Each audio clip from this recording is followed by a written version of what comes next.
how do you do your risk assessment? You have to do a risk assessment. Risk assessments are absolutely vital because we're going to use a risk-based methodology. You have to know what your risk is before you either try to control it or address it or mitigate it in some fashion. So here's what you do. That asset valuation, we already talked about that earlier. As part of your strategic alignment, you have to do it as a part of your risk assessment. You have to determine what everything's value is so you know how to protect it. What are the threats that your assets face? And those are going to be unique to the nature of your industry. That the same risks aren't faced by every organization.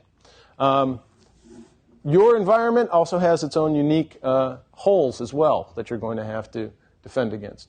The likelihood that your threat is going to try to exploit those vulnerabilities.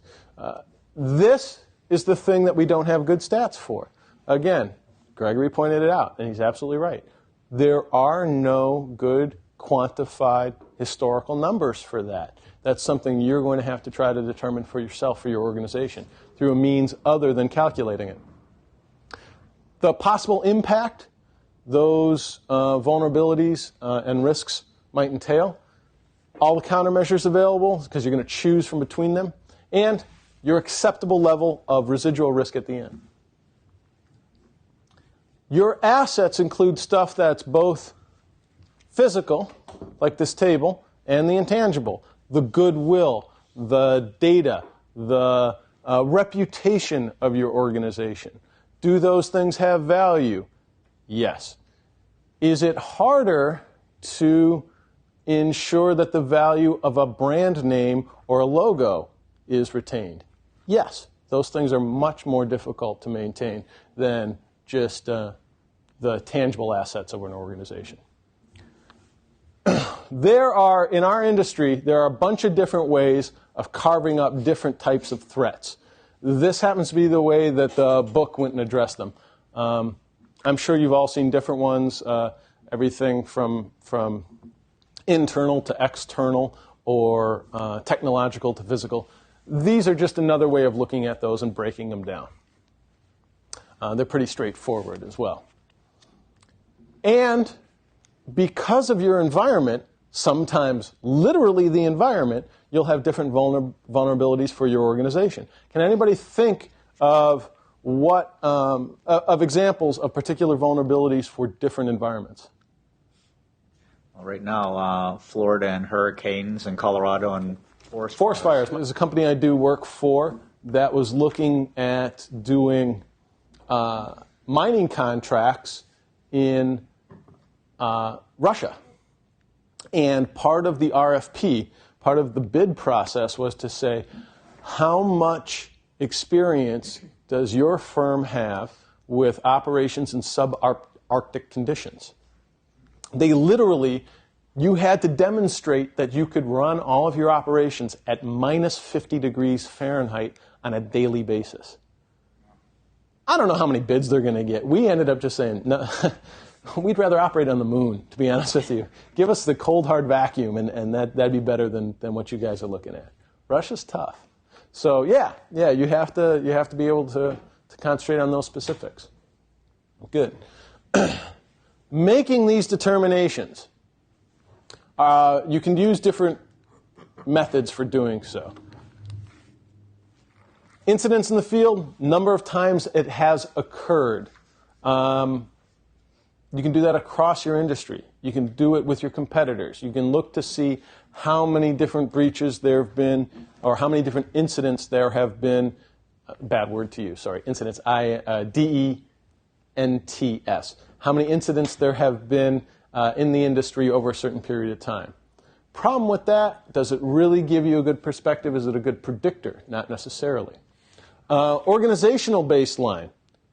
Why would you look internally to see, as opposed to externally to see how often something has occurred?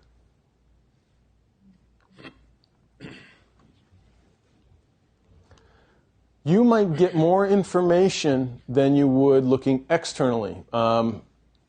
You know how many times You know what the base level of attacks are against your entity. You know what the background noise is.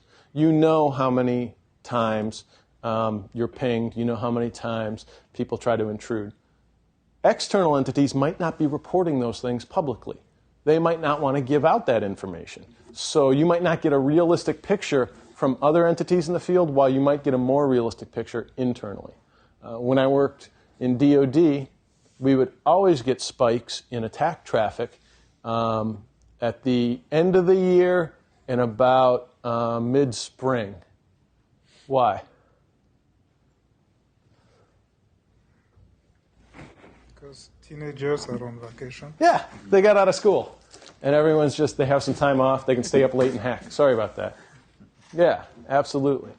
And so we were prepared for it. And we knew that on year to year, those weren't going to be real attacks. Those were just the kids. That was an escalation in the background chatter. You also want to look at the availability of controls as a way of determining whether a likelihood imposes a real threat, whether they can actually have any impact or not. Sort of a backwards way of doing that, but it's a way of doing it.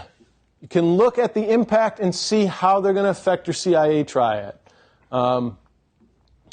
If somebody breaks in, but they can't make off with any data, they can't change any data, and all they can do is read the data, which part of the triad have we affected? Confidentiality. Confidentiality, good. Does that mean it's a different impact than if it affected all three? Yes. Yes, you have a different level of risk there, a different cost affected there, different cost entailed there. Good.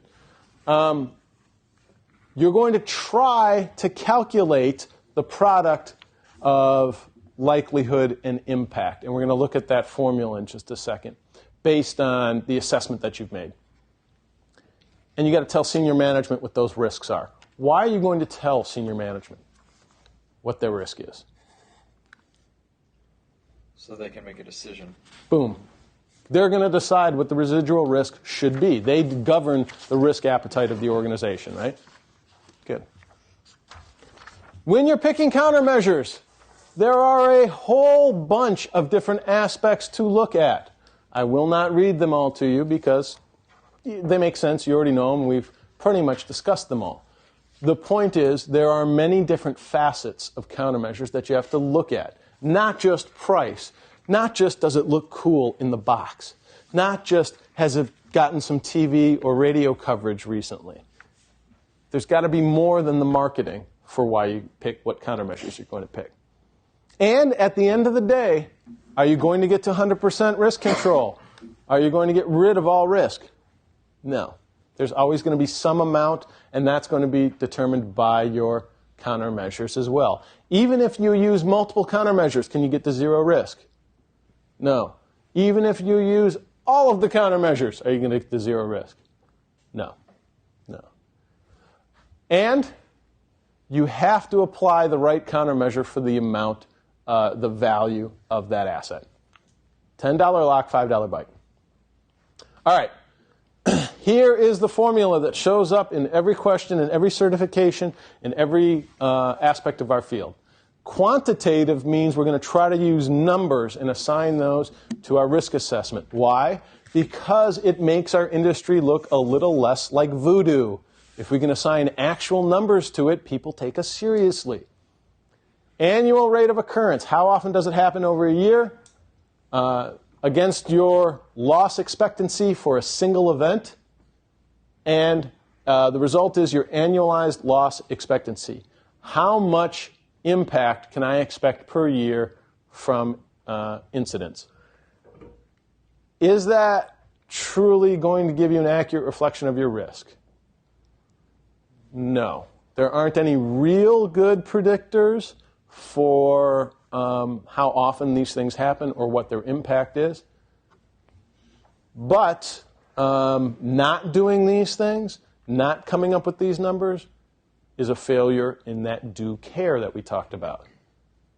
Realistically, your shareholders, regulators, the courts will try to see whether or not you put controls in place. It would be really easy to say, look, we don't have any hard numbers. Why bother putting any security in place? That's not going to work. You still have to exercise due care. Qualitative risk assessment is just the opposite. You're not going to try to use numbers. You're going to say, here's what we think. Here's how we feel the risks are. The advantages to that is you're not chasing down some what may be arbitrary assigned figures, but the risk, of course, is now that you haven't calculated anything, it's very hard to measure on a year-to-year basis or from one audit to the next whether or not you're addressing your overall risk or you've managed it to a level that can be quantified.